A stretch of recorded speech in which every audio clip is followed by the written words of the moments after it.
Fala galera, sou o professor Rafael Rezende, de novo com vocês no Enem de Verdade, professor de História, e eu já agradeço de cara o professor Léo Matos e o professor Reginaldo Veros por dar essa oportunidade, por estar aqui mais uma vez com vocês, né, passando um pouquinho, né, desse conhecimento de história ali para vocês, beleza? Hoje a gente vai trabalhar sobre a crise já no Segundo Reinado, né, vamos trazer aquelas questões políticas e sociais ali que vão pressionar, na verdade, o fim ali deste Segundo Reinado. Olha só, você vai ter 3 pontos básicos ali de conflitos, né, com o próprio Dom Pedro II, né, o nosso queridinho Dom Pedro II ali no Segundo Reinado, o nosso imperador, ele vai ter alguns problemas. Quais são os problemas? Vamos voltar lá para o esqueminha. Olha só, nós temos, né, a questão abolicionista, você vai ter a questão religiosa e uma questão militar que vai auxiliar no crescimento do republicanismo, né? Nesse primeiro momento, essa questão abolicionista aqui, galera, olha só, o que vai acontecer? Você vai ter uma pressão muito grande aqui de movimentos liberais no Brasil para se acabar com essa utilização de mão de obra escravizada ali. Você vai ter também as forças capitalistas e internacionais ali pressionando o Brasil a acabar com esse processo de mão de obra negra africana escravizada. Uma delas é a Inglaterra, como a gente já viu lá naquele outro videozinho. A Inglaterra bota uma pressão lá no Brasil para acabar com esse movimento. E claro, você tem um crescimento de uma resistência negra aqui. Por quê? Você já tinha, olha só, voltando aqui, você já tinha uma galera que já era alforriada, você tinha uma galera que já tinha conhecimento, você tinha uma galera que já era contra todo esse movimento ali e uma resistência muito forte nele. Nós temos, por exemplo, Luiz Gama, né, que é um ápice, uma referência abolicionista, onde ele vai auxiliar com os seus conhecimentos jurídicos ali a libertação, a alforria ali de centenas, né, de escravizados, né? Então, essa resistência negra ela vai crescer e ela vai se fortalecer, e aí eu vou trazer um negocinho para vocês não esquecerem a sequência das leis abolicionistas ali no Brasil. Por quê? No Brasil, assim, diferente dos outros lugares, o Brasil tem o seu esquema, né? Nos outros lugares, fala assim, ó, a partir de agora, pum, acabou a escravização aqui, acabou esse processo de utilização de mão de obra escravizada, né? O Brasil não, o Brasil ele tem que ser o quê? Lento, gradual, para que as pessoas vão se acostumando aos pouquinhos, meio que para ir dando um jeitinho. Volta lá no esquema que eu vou mostrar para vocês essa sequência. Olha só, a gente vai ter uma sequência de leis abolicionistas que, igual, como eu falei lá na última aula, né, naquele outro videozinho, você vai ter em 1850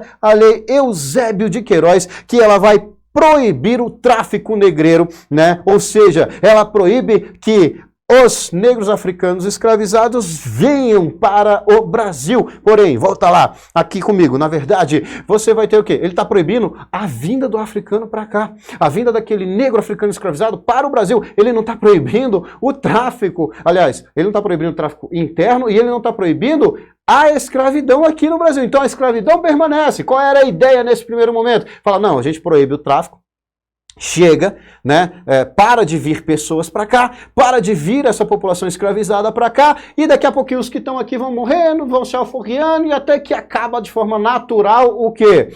A escravização no Brasil, a exploração dessa mão de obra no Brasil. Porém, brasileiro é criativo. Brasileiro, ele cria os seus esquemas e aí isso vai ter o quê? Um incentivo ao tráfico interno. E outra, você tinha 3 tipos ali, basicamente, de escravizados. Você tem o escravizado ali, que era um escravizado da casa ali na urbana, né, nas casas urbanas, onde ele seria um empregado ali daquela casa. Ele seria, muitas vezes, um escravizado de aluguel, onde um vizinho queria fazer algum serviço, ele ia lá e alugava aquele escravizado para fazer alguma coisa, e depois ele voltava lá para o seu dono, o seu senhor ali, né? E aí você vai ter o escravizado lá, né, rural, aquele da fazenda e tudo mais. Aí dentro disso você vai ter também, né, o da casa grande, e você vai ter o da senzala, que é o que vai ter o trabalho mais pesado, e o outro que é um trabalho um pouquinho ali dentro da casa, né? E aí vai surgir um novo. Você vai ter um processo de reprodução de escravizados. Exatamente, o brasileiro ele tem uma criatividade ali que eu vou te falar, né? Então ali ele vai criar um processo de reprodução e vender os filhos, né, os filhotes como eles chamavam desses escravizados. Então é por isso que, olha só, volta lá no esquema, a gente vai ter o quê? Que ser criada uma nova lei, que lá em 1871 vai ter o quê? A Lei do Rio Branco, também conhecida como Lei do Ventre Livre, ou seja, a partir desse momento, então, todo filho de uma escravizada, ele será o quê? Livre, né? Volta aqui. E aí o que vai acontecer? Beleza, então vamos fazer o seguinte, tá, nasceu ali o filho de escravizado, ele não é escravo, ele não é escravizado, ele é livre. Aí o dono da fazenda vai pegar ele lá e fala assim, tudo bem, vai lá, bota na postinha e fala assim, vai menino, seja livre ali. Não, ele vai ter que cuidar daquela criança até os 8 anos, a partir dos 8 anos ele vai ter uma escolha, ou ele passa para o Estado, ou ele deixa aquela criança ali trabalhando em troca de casa, comida, roupa lavada. Porém, nesse primeiro momento você vai ter um tratamento ali, né, muito ruim para essas pessoas. E aí eles poderiam ficar dos 8 até os 18 anos trabalhando ali em troca de comida, como uma forma de pagamento, e aí aos 18 ele estaria livre. Porém, muitos ficavam. Né? O dono ali, ele muitas vezes nem contava quantos anos os meninos tinham, eles não tinham registro, você não tinha ideia de quando ele iria completar 18 anos. Então muitos deles acabavam ficando como um escravizado também, né? E aí, assim, não resolve muito este problema e, na verdade, vai aumentar, né, um processo ali, né, de utilização de mão de obra negra africana escravizada. E outra, tem mais! Ele começa também a ser utilizado nesse processo, depois da Lei Eusébio de Queiroz em 1850, o tráfico ilegal de negros africanos escravizados. E aí você vai ter todo um processo de esconder essa galera lá nos porões do navio ali, né? E aí eles colocavam um andar lá embaixo, onde os negros ficavam, naquela viagem inteira, lá da África para o Brasil, né? Lá na parte mais baixa do navio, na parte de cima, eles colocavam várias gaiolas com galinhas. E aí, quando eles eram parados para ter algum tipo de fiscalização, eles falavam que eles estavam traficando ali o quê? Que eles estavam comercializando o quê? Que eles estavam levando o quê para o Brasil?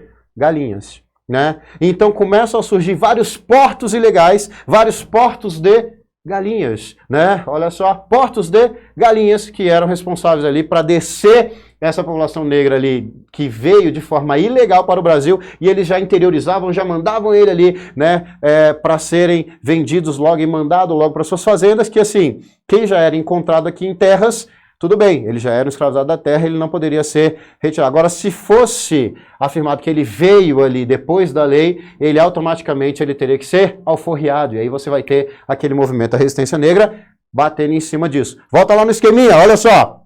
Vai acontecer depois, em 85, a Lei Saraiva-Cotegipe. O que é essa Lei Saraiva-Cotegipe? Vai ser uma lei ali que é chamada também, conhecida como a Lei do Sexagenário, ou seja, escravizados que chegassem ali aos seus 60 e tantos anos, eles estariam o quê?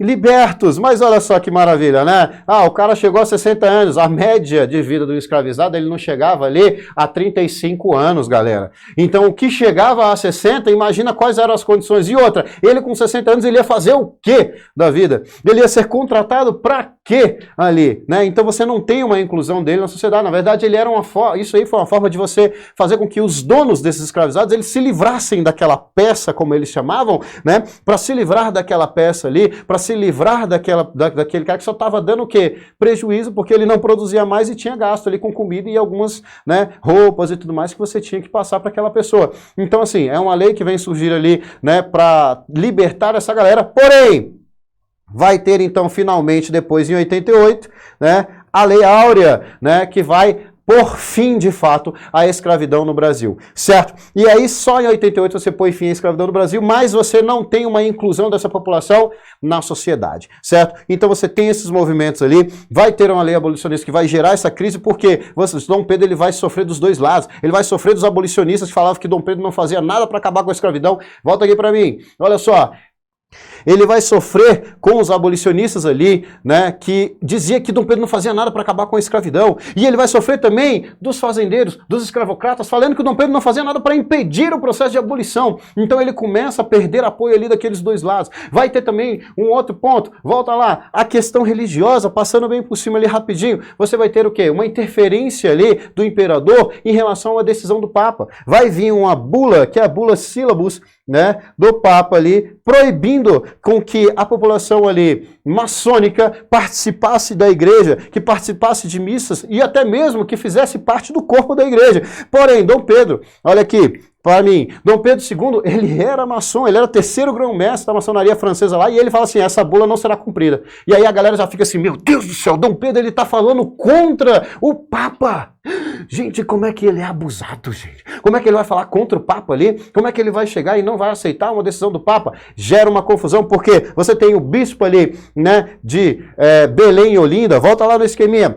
Você vai ter os bispos ali de Belém e Olinda, eles serão presos por Dom Pedro, porque ele vai expulsar, esses bispos vão expulsar padres, né, que eram considerados ali maçônicos da igreja, e o Dom Pedro acaba prendendo e faz com que tenha esse afastamento, né, da igreja com o império, certo? Essa aí já é a segunda questão. A galera, o brasileiro que ele é focado, volta aqui, o brasileiro que ele é religioso, ele vai começar a ir contra Dom Pedro e falar assim, ele tá muito abusado, ele tá querendo, né, ir contra o Papa, que é uma figura sagrada. Então ele vai perder o apoio dessa galera e vai começar essa galera a migrar para onde? Pro republicanismo, né? Volta lá no esqueminha para eu finalizar para vocês o último momento. Vai ter também a questão militar. O que vai acontecer? Depois da Guerra do Paraguai, né, lá na década de 60 ali, né, até vai acabar a guerra em 1870, você vai ter a formação do exército brasileiro de fato e o fortalecimento dessa galera. Esses militares, eles vão querer o quê? Mais participação política, porque eles vão querer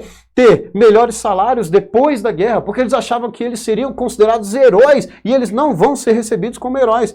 Eles não vão ser recebidos como heróis, eles não vão ter algumas promessas que foram feitas para eles ali quando eles entraram nesse processo ali do conflito contra o Paraguai, e eles querem então a participação política, eles querem lutar por melhores salários, eles querem melhores promoções, mais rápidas ainda, mas olha só, galera, quando você tem, né, uma promoção num conflito, o cara que está lá acima, ele morre, o outro ascende na hierarquia. Quando você não tem guerra, é difícil do cara morrer. Tem que esperar o cara morrer ou se aposentar, então demora esse processo. E também, né, um próprio programa de aposentadoria ali para esses militares. E outra coisa importantíssima, o militarismo ali brasileiro, ele vai ser influenciado desde o seu início pelo sistema positivista, e isso forma até hoje, olha só, volta aqui, ele forma até hoje a carga militar, né, o exército brasileiro e as forças armadas brasileiras, eles são, né, fundamentadas num processo positivista, né, então a nossa força militar, ela é positivista. Volta lá! Dom Pedro, então, ele vai proibir que os militares se manifestem na imprensa. Até há pouco tempo, né, isso era respeitado. Você tinha a proibição, então, dessa participação, porém, os militares, eles vão se manifestar. Dom Pedro vai ficar muito indignado, vai pedir para que o Marechal Deodoro da Fonseca, seu grande amigo ali, ele, né, peça uma punição para esses militares que desobedeceram essa manifestação ali, a proibição de se manifestar na imprensa. Mas Marechal Deodoro da Fonseca, volta aqui, ele vai chegar e falar assim, ó, eu não vou fazer isso. E ele vai se afastar do governo. E aí vai quebrar um pouquinho ali a amizade, vai gerar um rancorzinho ali entre eles, até que o próprio Deodoro da Fonseca, né, voltando lá, olha só, pra gente pegar o esqueminha, o próprio Deodoro da Fonseca ali inicia o processo de proclamação da República, apoiado, né, por esses positivistas ali, até que você vai ter, então, a proclamação da República no dia 15 de novembro de 1899, pondo fim ali, ó, volta para mim, pondo fim ao segundo reinado. E aí você vai ter Deodoro da Fonseca escrevendo uma carta para Dom Pedro, indicando ali, dizia-se, alguns historiadores falavam assim que a carta ela tinha ainda lágrimas de Deodoro, e disse que também tinha lágrimas de Dom Pedro, porque quando ele recebeu ali, né, Dom Pedro II, viu aquela carta do seu amigo Deodoro da Fonseca, falando que ele não era rei mais, que ele tinha sido deposto. Essa carta, olha só, a proclamação foi no dia 15 de novembro. No dia 17 de novembro, o que Dom Pedro estava fazendo?